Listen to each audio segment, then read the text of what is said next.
What would you do if your child went missing? Would you wait for the system to help, or take matters into your own hands?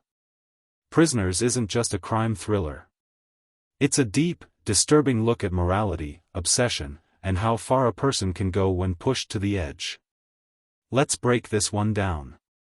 So here's the basic setup: 2 families, 2 missing girls, and a dead-end investigation. Hugh Jackman plays Keller Dover, a father who decides that waiting around isn't an option.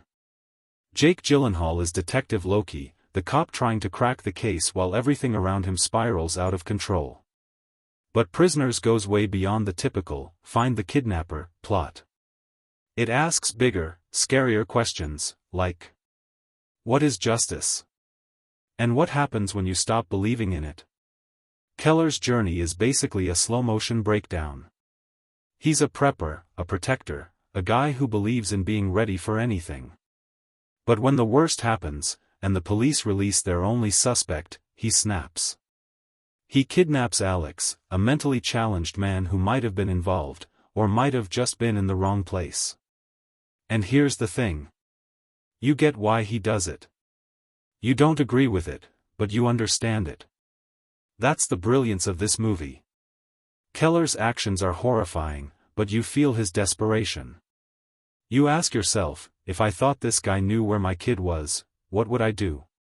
Now let's talk about Loki. He's basically the opposite of Keller. Quiet, methodical, always trying to stay in control. But even he starts cracking as the case drags on.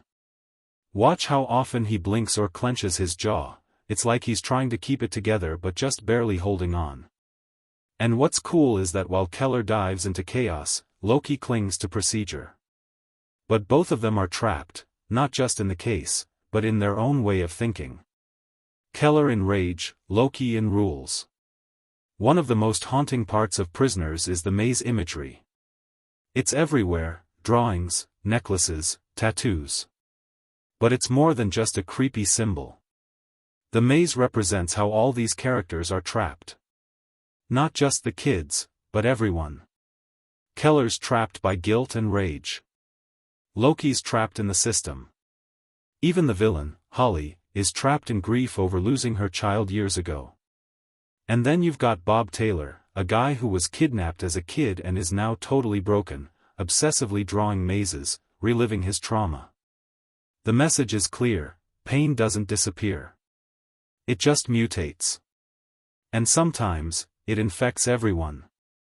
Okay, let's talk about that final scene, because wow. Keller's trapped in a hidden pit under the house.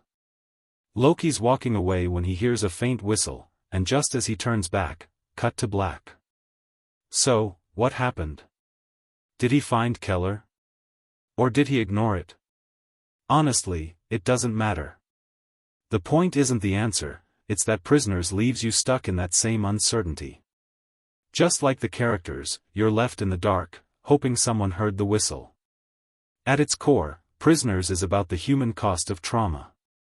It's about how people respond to unimaginable pain, and how that pain can twist even good people into something unrecognizable. It asks, when is it okay to cross the line? And once you do, can you ever come back? It's not just a thriller. It's a maze, one that stays with you long after the credits roll. Thanks for watching. If you got something out of this breakdown, hit that like button and drop a comment. Do you think Keller was justified?